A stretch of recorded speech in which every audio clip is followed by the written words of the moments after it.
Hello everyone and welcome to the Chrissy B Show, and we are the UK's only TV programme that's really interested in helping you with your mental health and well-being. And today we're talking about the pursuit of happiness, what happiness actually is and what it means to you.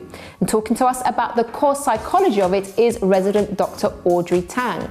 We've then got newsreader Helena Chard keeping spirits high and giving us the latest in feel-good news with a helping of happy. And autism correspondent Jo-Ann Da Costa-Manuel fills us in on what she's been up to with nutritionist Stella Chadwick.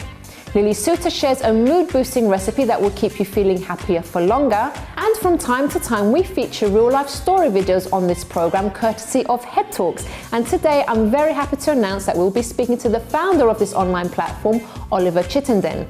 And at the end of the show, I give you my tips on how to stay happier for longer. Now, despite being something everyone wants to achieve, happiness can be difficult to define. There are said to be 3 distinct definitions of happiness. According to the Positive Psychology program, the first definition is happiness is regarded as the positive emotions we have in regards to the pleasurable activities we take part in through our daily lives. The second and more scientific definition is that happiness is the presence of positive emotions and the absence of negative ones. And the third is that happiness is a state that is dependent on the balance of emotions and factors in your life that leaves you in a state of assured contentment. But if happiness is difficult to define, it must be difficult to achieve, right? Well, we asked Twitter on their thoughts about happiness. Lost Boy says, I feel like my happiness has an expiration date. Bob says, I wish happiness was permanent. Hugot says, don't let stupid things break your happiness. Wisdom says the secret of happiness is to count your blessings while others are adding up their troubles. And Alice says, I get such a sense of happiness in seeing the people I love do well. So what does our resident psychologist, Dr. Audrey Tang, have to say? Well, here she is.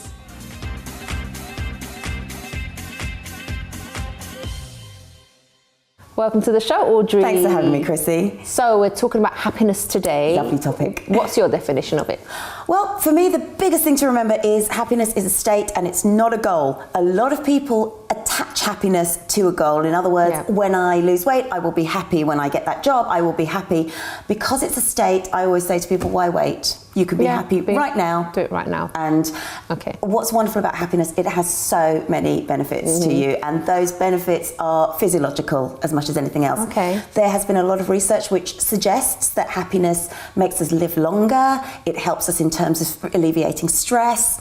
It can even stop aches and pains. So laughter can actually be a really good analgesic to make us feel a lot better. It has suggested research has shown that people who are happier or who report more feelings of happiness don't tend to suffer quite so long with the illnesses that they have. Oh, that's interesting. As I say, it's suggested only because it's harder to replicate those sorts of findings, and you're always doing it on quite a small, limited group of people. But it's good to know that that is a potential benefit there. And do you think people normally strive to be happier in the present or future? What would you say? A lot of the time we tend to strive to be happy in the future. A lot of us are what NLP practitioners will call through-time people. We've got a goal and then we set another goal, which is great, apart from the fact that if we actually take a moment to stop and enjoy the goal that we've achieved, that can do wonders for us. If nothing else, it gives us a little hit of dopamine because we've done something, we've achieved it, and we can enjoy that. Mindfulness teaches us to be a lot more present, be aware of our surroundings, be aware of what we've got, be aware of how we feel right now. And sometimes that can be so beneficial. Just realizing that even something informal, like thinking about the warmth of the sun or thinking about, oh, that's a pretty bird song that I can hear, that can really improve our happiness without even going out saying, I need to be happy today, so I need to do something. So it's actually really wonderful to practice a little bit of here and now awareness. Yes, definitely, I agree. And Audrey, is there any situation, any case, would you say, that where happiness could be a bad thing? It's when we focus too much on, say, being positive and having to be positive or having to be strong, we may not have the chance to actually deal with the real things that we're feeling.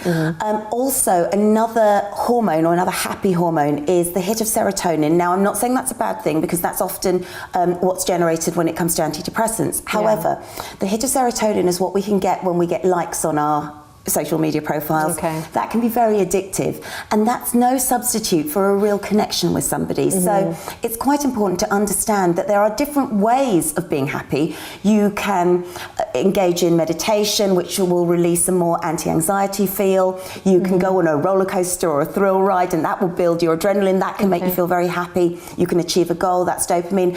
So there are different ways of achieving happiness, and serotonin is not the only one. And if we always just go out for likes and the more superficial type of happiness, that's going to be very short-lived. So it's really important to think about maybe generating a bit more oxytocin, hugging a pet, hugging a friend, connecting with people out there. Sounds so much better as well, doesn't it? Yes. Audrey, thank you so much. And Pleasure. we'll see you again next week. Thank you. Well, everyone, one way to keep that happy state of mind is by reminding yourself of all the positive things happening around the world. And here with us to do just that is our very own Helena Chard with this week's A Helping of Happy.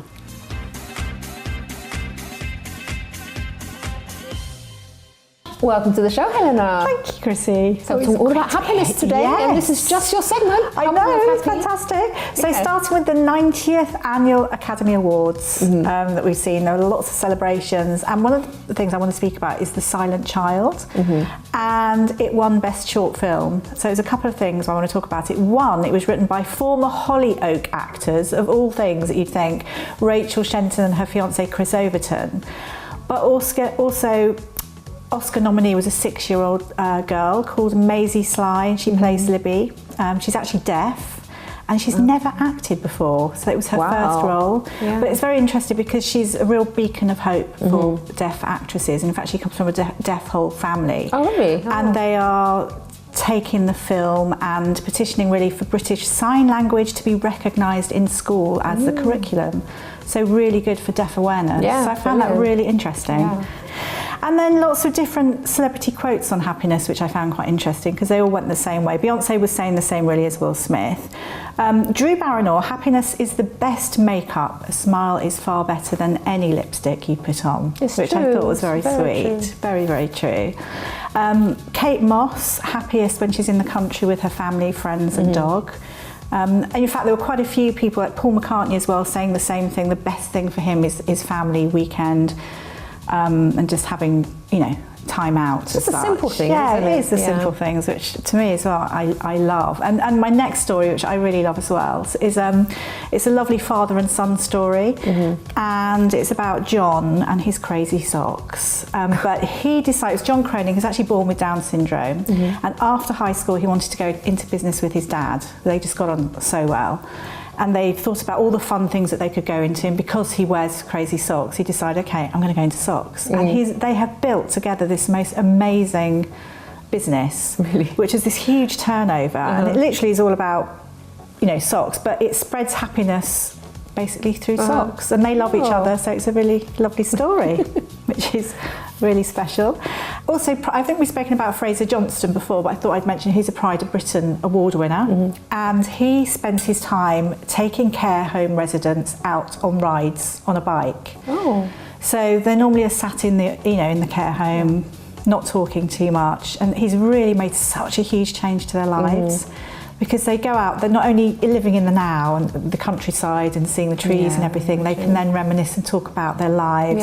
And he gets just as much out of it. He gets so much happiness, and of course they do, and then they're very chatty. An actual motorbike? So it's not like a motorbike, it's like a tandem, and it's got seats for a couple of people. But I do think they put like a motorised thing on it now because there's lots of steep hills and everything. But I just think it's so lovely because obviously all parties really get so much fun out of it. Is it just him that does it, or more people? He's now got huge. It's got about 30 volunteers taking out over 150 care. That's lovely. It's so lovely. That's over here, see? It starts it's in Scotland, I believe, but it's sort of moving further afield. We'll have to try that one out. I think so too. I think the good thing about it is how they share stories and basically celebrate their lives. That's a really nice one to end on. Definitely. Thank you so much, Helena. And we'll see you again next week. Thank you. Looking forward to it. Well, everyone, don't go away, because after the break, we talk to resident autism correspondent Jo-Ann Da Costa-Manuel on what she's been up to. Also, she brings on nutritionist Stella Chadwick. But first, according to the annual World Happiness Report, which of the following are the world's happiest countries? Is it A, the UK, the USA and the UAE, B, Norway, Denmark and Iceland, or C, Sweden, New Zealand and Finland? Find out the answer after this break.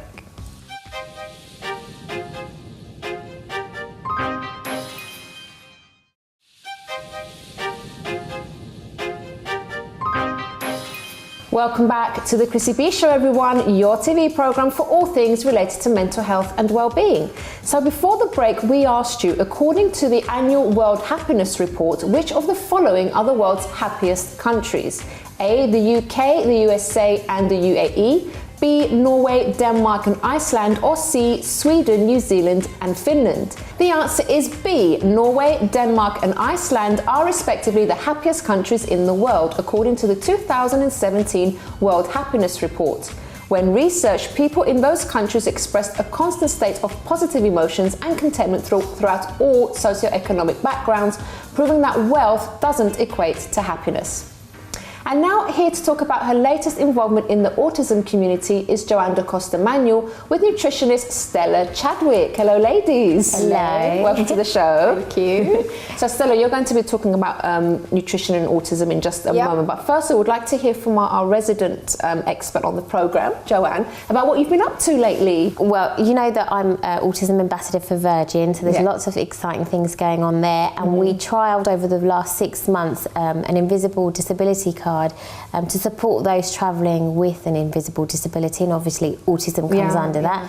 And it's done fantastically, so we're now working on that, launching out throughout. So that's been great. And I can't wait to hear more details about that when it's launched. Yes, most definitely. And then our anti-bullying campaign, that went really well in October, and we're about to launch the second part of that next month. Oh, great. So a little bit undercover, but next month we'll be you know, talking about that in more detail. Brilliant. And just lots of talks. I'm a patron for a charity, so I've been quite involved in what they're doing. And just today I did a talk to mothers. It was the title of the day was Inspiring Women, Empowering Mothers, and I loved that. I said yes to it because I think that's when I really get, you know, a buzz talking to parents and it motivating them to get through. And I was just saying to Stella earlier that so many of the parents came up to me that had children with autism that were so curious about actually how nutrition could play a part in supporting their child. So I passed on Stella's contact. This is why, this is why actually Stella's on today, Stella.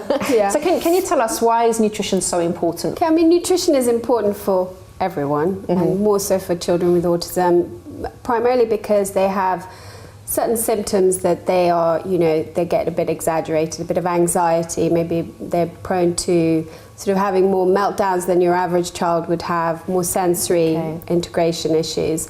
So diet can have a humongous impact on all of those symptoms, and not just for children with autism, but just generally all around. Okay, all right. And what kind of things maybe should be avoided then? I mean, one of the most important things you can do for your child, above anything else, is to lower the sugar intake that they have. There was a study done by UCLA that showed that children under the age of 10 consume 3 times more than their maximum allowed sugar intake on a regular basis in the UK. And if we look at what we're allowed to have, and these guidelines are actually pretty good guidelines of, let's say, a child between the ages of 4 and 6. Let's talk about cubes of sugar, because that's sort of easy to understand. Their entire daily intake should be about 5 cubes, and that includes the fruit they eat, the fruit juice they have. So it's not just sort of table sugar that you're talking about.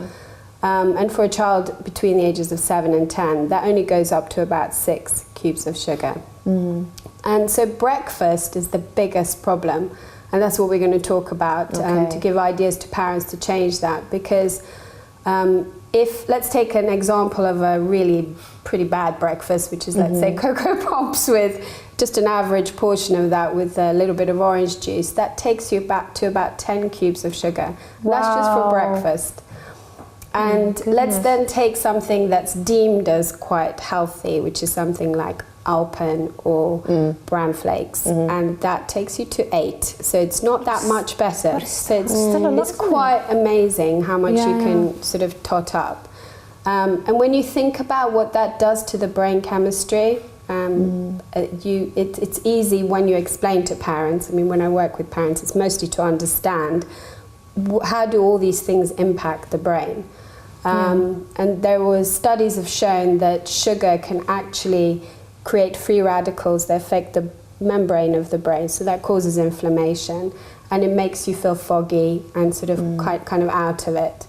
Another thing that it does is you have they've done studies where they've shown the brain imaging of someone having sugar compared to brain imaging of someone who's an alcoholic having a drink, and they light up the same place in the brain.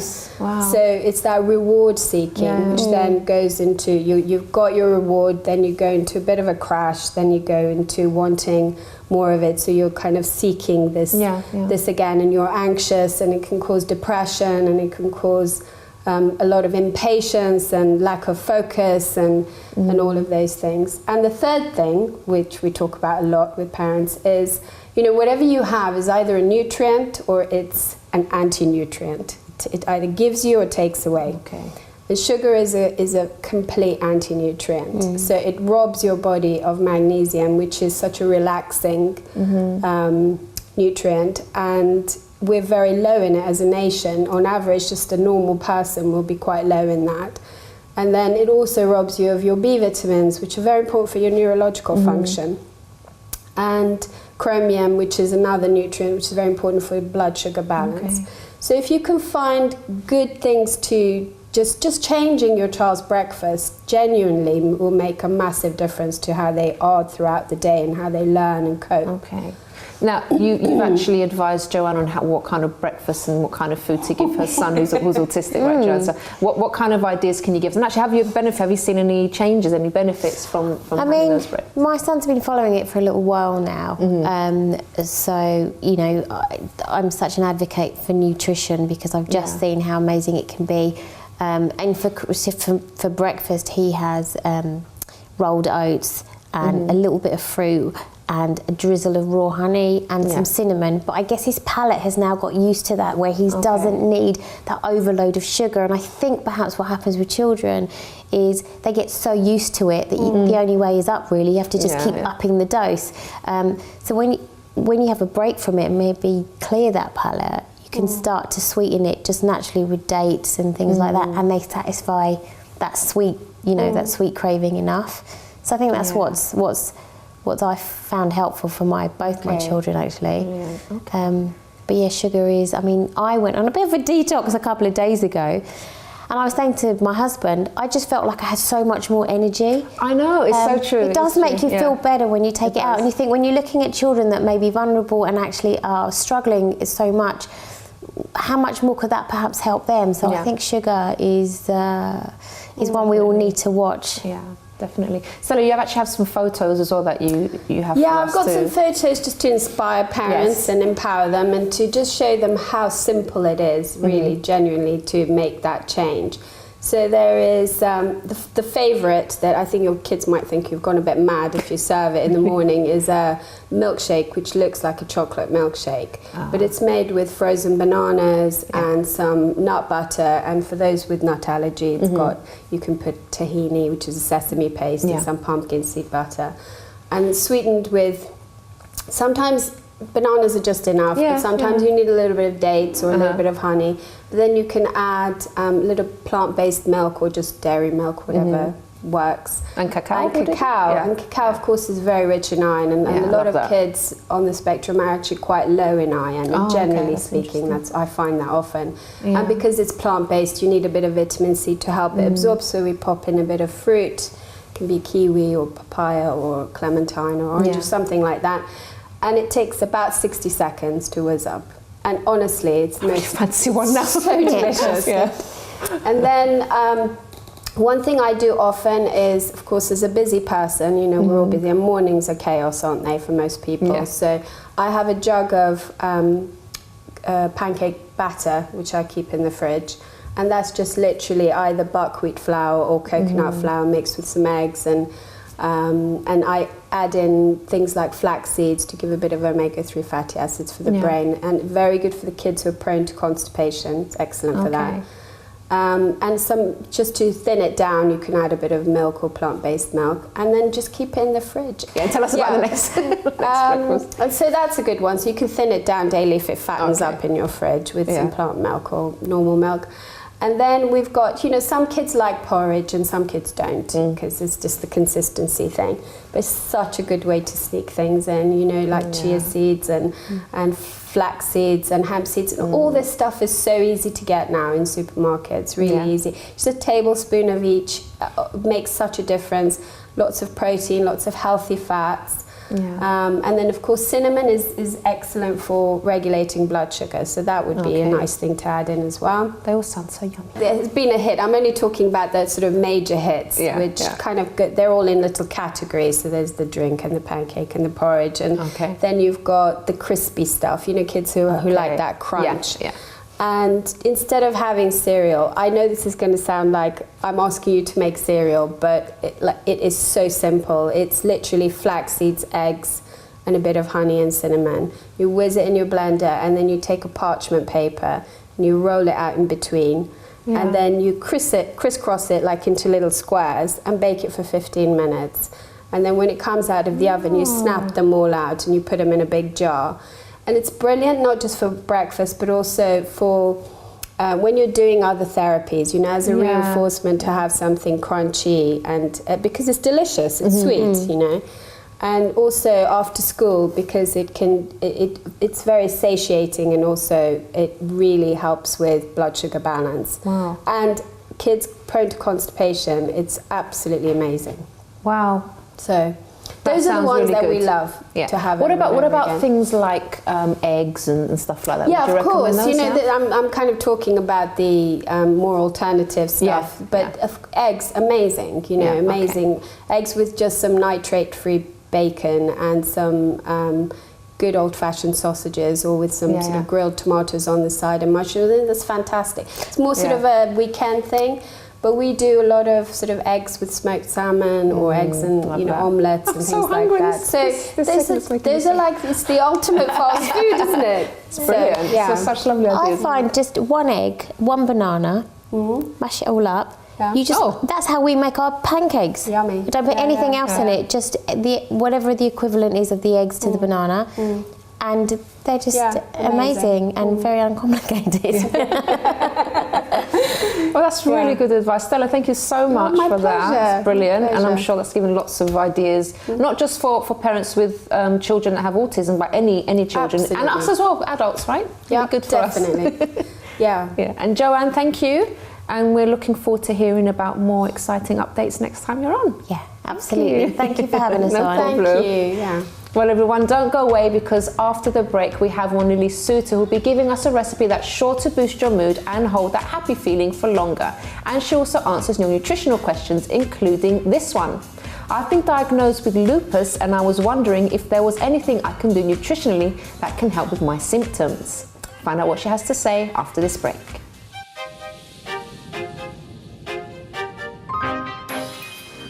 Chrissy B, and my show is all about improving your mental health and being happy. Join me every Monday, Wednesday and Friday at 10 p.m. on my channel Sky 203. Visit chrissybshow.tv for more information and subscribe to our YouTube channel Chrissy B Show. You can also follow us on Twitter and Instagram at Chrissy B Show, and on our Facebook page, The Chrissy B Show.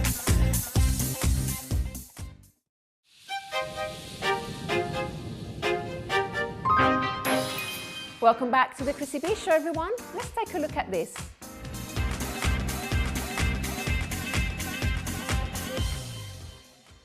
Hi, I'm Lily Soutter, and I'm one of the resident nutritionists for the Chrissy B Show.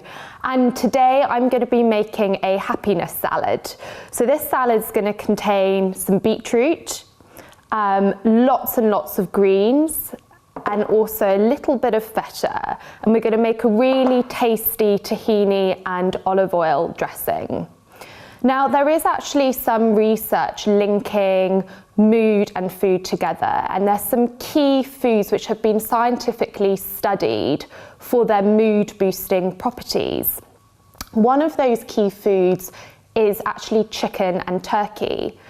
And chicken and turkey is a very, very rich source of an amino acid called tryptophan. Tryptophan is actually the precursor to our happy hormone serotonin. And when you combine tryptophan with a carbohydrate, it helps to transport that tryptophan across the blood-brain barrier to produce that serotonin, that happy hormone. So tryptophan is actually found in a lot of protein type foods. So you do find it in things like chicken and turkey, but you also find it in other protein type foods such as dairy products like feta cheese.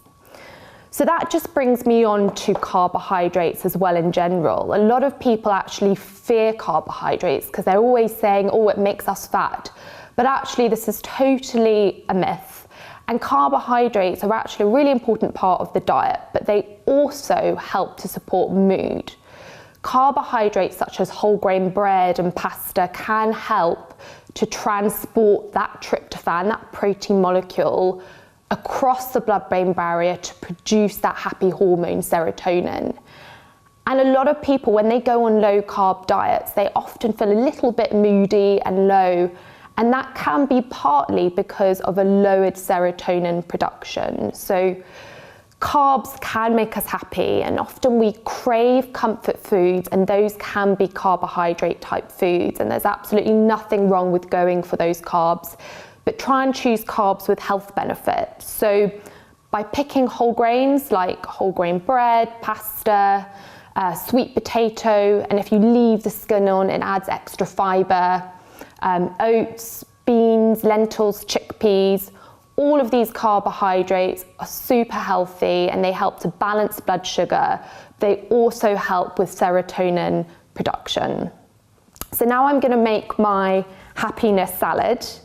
And the first thing that I'm gonna have is mixed greens. So these are gonna be rich in magnesium, which is a very, very calming mineral. They are full of folate as well, which is a B vitamin. And here I've got a little bit of courgette, some edamame beans, some spring onion, and chopped broccoli. So we just put that into the bowl. The next vegetable that I'm going to use is actually beetroot, and this actually is full of betalains, which makes it's an antioxidant which makes it bright red. And we just chop the beetroot, cooked beetroot, and you add it to the bowl. Then finally we're going to add some feta cheese, and feta cheese is a rich source of that tryptophan molecule that I was talking about, that protein molecule. And we just add some chopped feta into the bowl.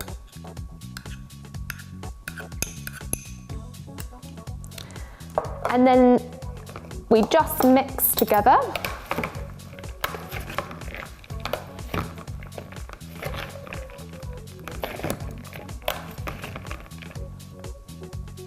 So you toss the salad just like that. And then we dish some onto the plate.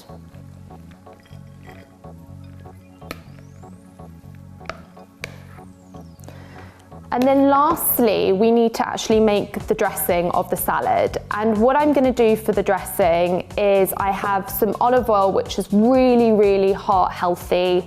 And we just pour a little bit of extra virgin oil into a jar.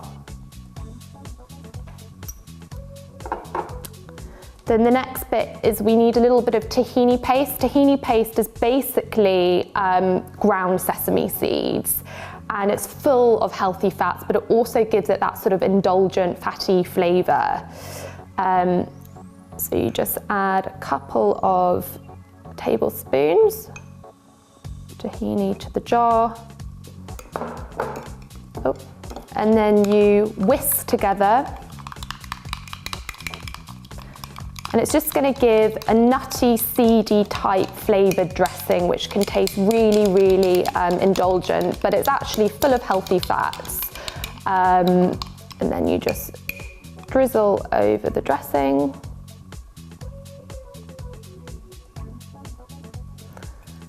And that lastly is your healthy happiness salad, and full of antioxidants, full of protein, full of colour, really to help keep you happy. So now I'm going to answer the weekly viewer questions. I've been diagnosed with lupus, and I was wondering if there was anything I can do nutritionally that can help with my symptoms. So when it comes to lupus, it's really important to remember that this is an autoimmune condition, and there isn't necessarily a diet specifically being designed to help improve symptoms of lupus. But because it's an autoimmune condition, it will also come with inflammatory elements. And there are foods which can help to minimize inflammation within the body.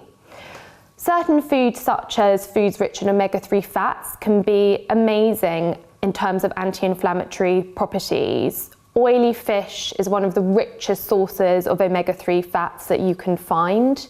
It's found in all oily salmon, mackerel, sardines, herring, anchovies, and having these on a weekly basis, if not more, may help to have anti-inflammatory properties.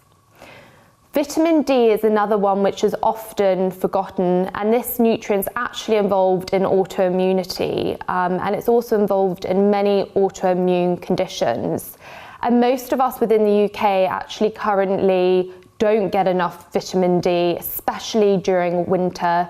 Vitamin D is actually a vitamin which is synthesized or manufactured within the skin from our skin being exposed to sunlight.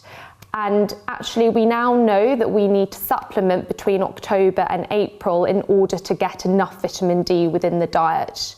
Unfortunately, food sources are not a strong source of vitamin D. You do find some vitamin D in things like eggs and oily fish like salmon, but we would have to be consuming a lot of eggs and a lot of salmon every day just to get enough vitamin D on a daily basis. So supplementation throughout winter is the way forward. A lot of people at work have been sick with the flu, and I was thinking of taking multivitamins until the flu season passes to help boost my immune system. I'm wondering if it's either pointless or dangerous to take them if you're eating well anyway. So the first vitamin that people think of when it comes to the immune system is actually vitamin C. And unfortunately, most of the research that has been done on vitamin C actually suggests that it may not be as effective as we once thought. One of the biggest studies, which was a review study looking at supplementation of 200 milligrams of vitamin C on a daily basis, didn't actually see a reduced risk of developing the common cold. All that was found was there was actually a reduced duration when that cold had occurred, and I think it reduced the amount or the length of days of the duration of the cold by about 8% in adults and 14% in children. So what you need to think about is it sort of worth the cost or the expense of purchasing and taking vitamin C supplements every day just for a small reduction in the duration of a cold? Where we do really see benefits from vitamin C supplementation is in those who are under sort of acute stress, and it's more physiological stress. So those who are marathon runners or extreme skiers, if they're taking vitamin C supplements every day, it's been shown to reduce the risk of developing a cold by at least half. My sister is in recovery from an eating disorder and is worried that her metabolism has been permanently damaged due to her long-term restrictive dieting and over-exercising. Is metabolic damage a real thing? And if it is, can the metabolism be healed? So metabolic damage is basically another term to sort of describe a slowed basal metabolic rate, so a slowed metabolism, which can maybe occur from putting your body into a starvation mode, from extreme restrictive dieting. But what's really promising is to know that our bodies are constantly changing and adapting, and they're actually really, really clever. And actually things can speed the metabolism. There's two main things which can help shift back your metabolic rate as to what it was. Firstly is resistance training, so building muscle mass is important. Muscle mass has a higher metabolic rate than fat, so that helps to boost metabolism. And the other thing is, as soon as you just go back to a normal way of eating or you increase your calorie intake, your metabolism will adjust accordingly. Your metabolism will likely to increase as it once was.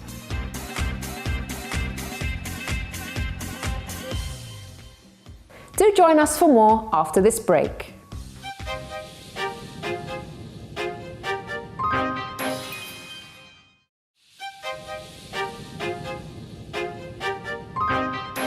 Now, our next guest is one you may be familiar with, or rather the work that he does, because from time to time we feature Head Talk's real life story videos here on this show. Let's speak to the founder, Oliver Chittenden.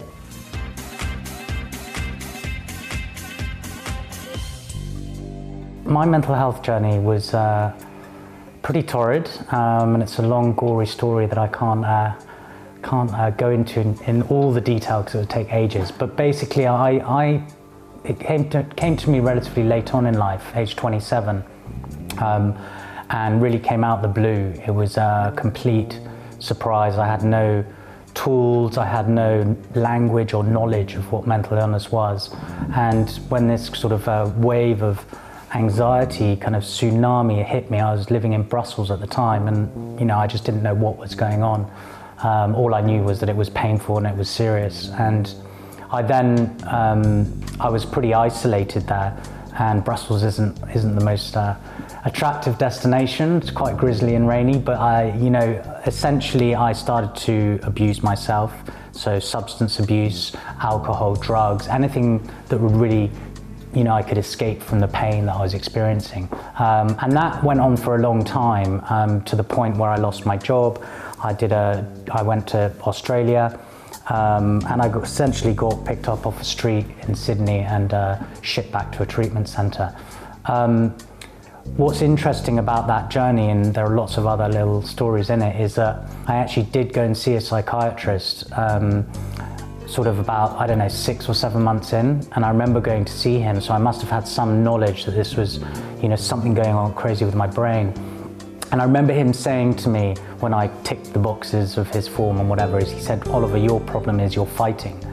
And I looked at him and I said, "What do you mean? Like, if I give up my fight, what have I got left? I might as well not be here, And I was so struck by this that I basically ran out of his office, told him to, go there, and got on a long-haul flight to Australia, and just, went on a massive binge and crazy times. But I look back at that time now, and this is now, 12, 13 years ago, and he was absolutely right, that psychiatrist. The problem was I was fighting, and that was really, really key sort of moment that I ignored that advice then. I just couldn't believe my life was going wrong like this. I couldn't understand it, so I just pushed, and I kept avoiding, I guess, the truth, but I didn't know what the truth was as well. I had to go on that journey, and it was sadly quite a long, painful one, when stigma was still quite, charged. Now, when I speak to kids or people who are feeling vulnerable, I'm like, get it out, early, like, let's work on prevention, not letting these things string out, because the longer it spirals, the harder it is to unspiral. Well, Head Talks was essentially born out of a crisis. And again, that's a long story, but essentially it involved me going to the States and ending up in a hospital in a very bad way in Tennessee. And I knew I wanted to do something in this sector. I'm a speaker agent in my day life, my commercial life, which means I work with politicians, business leaders around the world, speaking at conferences. And I guess what I wanted to do was create the kind of TED Talks of the mind. That was what I had, as an idea, and it's really evolved from there. But what I really wanted to do is bring everything together in one place, all the kind of practical things that we can do to feel better. And the premise of it was very much not just for people who struggle mentally, it was actually for everybody. Because anyone who wants to feel, better than they already are, 20% better, perform better, have better experiences abroad or on holiday or relationships or whatever it is, I think in this day and age with all the pressures, wants to try different things out.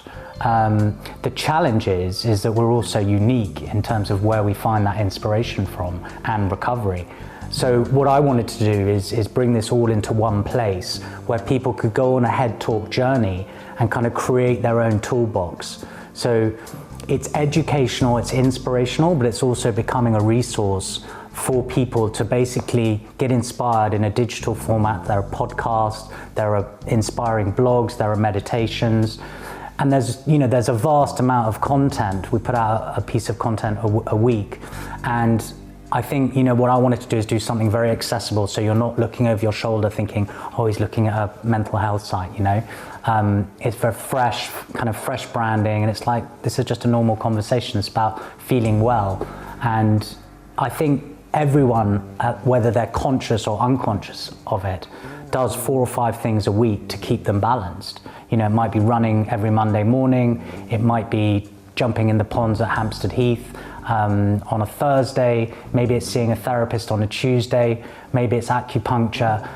There's so many things. It's about tailoring the journey for you. You have to go out and find out what it is that gets your dopamines going, that gets you, vibey about life and excited and passionate. I think sharing stories is kind of part of life. It's, you can create deep connections with people, by just having honest chat, and that shouldn't just include, the glory moments in your life, and all the highlights. You should share the hardships, and that's not just exclusive to mental health. I think it can be, any illness. And people help you on that journey, and friends, family, they don't know the background to suffering unless you tell them, and I think that's really important, because you take them on that journey with you, and they can support you, and especially with issues of the mind, it can be complicated, and then it's just a question of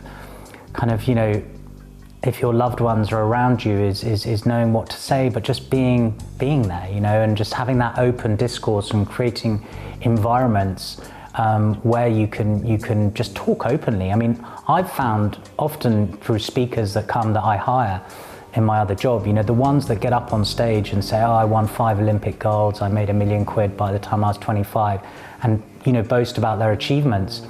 It's not those speakers that are the most popular, it's actually the ones that get up on stage and talk about where it went wrong and their weaknesses. The minute you do that, you actually create a bond with your audience, and you can just get real, and just get human, and take off the mask and have a good chat. It really is as simple as that. And for me, that's kind of a number one rule, and I think that's really important if you're struggling.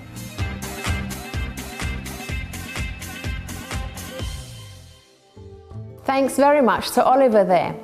Now, here are some of my tips on how to stay happy for longer, things that I practice myself. So the first one is, don't be materialistic. Now, there is absolutely nothing wrong with getting the best things in life, traveling the world first class, having the best kind of things in life. So for example, my dad will always bought the best quality things, especially in things like electrical equipment, because he would say that these items would last much longer than buying the cheaper brands, which indeed, some things that my parents bought when I was a child, my mum still has today, and they still work.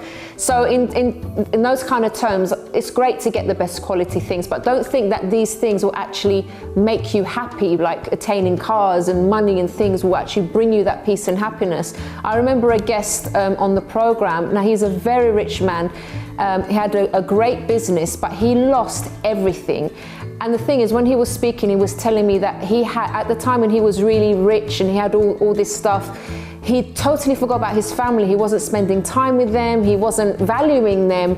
And basically, when he lost everything, he realized that actually the most important thing should have been his family. So he started investing in his family, and then he actually built up his business again. Now he's a multimillionaire again, but now he remembers what's actually more important. So just make sure you're not actually thinking that, okay, all this stuff is actually going to make me happy. Appreciate the little things, the love you have from your family, the beauty around you, the nature, things that are constant, really, not things that you can lose. The next point is, do what you enjoy. Now, this one I have to say, there's two ways of looking at it, because if possible, if you can do what you enjoy as a career, that would be absolutely amazing. And of course, you would wake up every single day looking forward to going into your office or going into work and doing what you love, like it's a hobby, but you're doing it all day. However, I know that this isn't realistic for many people, because what they enjoy doing, they can't really make money out of it, depending on what it is. So, but at least you should have this thing as a hobby. You can't just work and forget about doing things that you enjoy. So at least have it as a hobby if you can't do it as a career. The third point is to look at things positively. Now, some people do have, such a pessimistic view on life, and even with small things, it's a big deal to get really down about and always looking at the negative. So for example, you lose a job, but maybe it's a job that you actually hated, so that you can see that as an opportunity for you to actually get moving, do something different, do something that you've always dreamed of, maybe you've been afraid to do. So it's good to see things in a different way. The fourth one that I don't think gets talked about that much is to keep a clean conscience. Now this one is really, really important, because when you feel guilty about something, if you've made a mistake, if you've committed a crime, for example, and it's kind of undiscovered, or you're hiding something, that can really, really affect your happiness, because whatever you do, that thing is always there in the back of your mind. It really brings a dampener on everything. You'd be surprised. I remember watching a documentary once of I think he was a rapper or something, and he was saying when he was in his when he was a teenager, he actually killed someone, and he wasn't found out or anything. He just ran off. I think they got into like a fight, and he didn't mean to kill the guy, but he did. He killed the guy, and he found out on the news afterwards that the guy died, and he basically went on for years with that guilt. And he got depressed. He never found any kind of peace of mind, nothing. Until one day he couldn't take it anymore, and he turned himself in. This was years later after what happened. He turned himself in, and the police at first didn't believe him. They sent him away, but when they actually looked into it, then he was arrested and put into prison. And the interesting thing was that he said he was happier now that he was in prison and serving time for the crime that he committed than when he was actually on the outside and living his life hiding something. So he actually is happier in prison. He's more at peace because he confessed. So that's something to bear in mind, because if there is something that's bothering you, maybe there's something you've done that you really need to confess to a family member or your partner or something. It eats away at you, and it will eventually actually destroy your relationship. So I think it's better to confess things if something's happened, even if you have to lose something. But at least you'll be at peace inside, and I think that's the most important thing. And the next point is to invest in more. So for example, I'm talking about me personally now. I know this isn't for everyone, but for me, I don't base my happiness just on this life. For example, no matter what I tried before, I had what felt like a gaping hole in my heart that was only actually filled when I found faith in God. And now I know, for example, that this world isn't it, that afterwards there's something more afterwards, and that it makes me happy, because I know, okay, once this world is finished, not it. There's more to look forward to, if you see what I mean. So that hole that I had was filled, and sometimes this can be the case for a lot of people. Like I said, I know not everyone believes in God, not everyone has faith, but there are some people, for example, that if you have a hole that seems like no matter what you do, there's always something missing, there's something that you need more of, and you've tried so many things to fill it, then that could actually be your G-spot, but not the normal G-spot that you're thinking of, but your God spot. Okay, so that's all I have time for today, folks. But if you have a story that you would like to share, please do get in touch with us. You can email us on info@chrissybshow.tv. You can also tweet us at Chrissy B Show, or leave a message on our Facebook page, The Chrissy B Show. And if you'd like to know more about me and my story about mental health and about all the problems that I had but overcame, you can go to my personal website, which is mylifeafterdepression.com. Until next time, bye for now.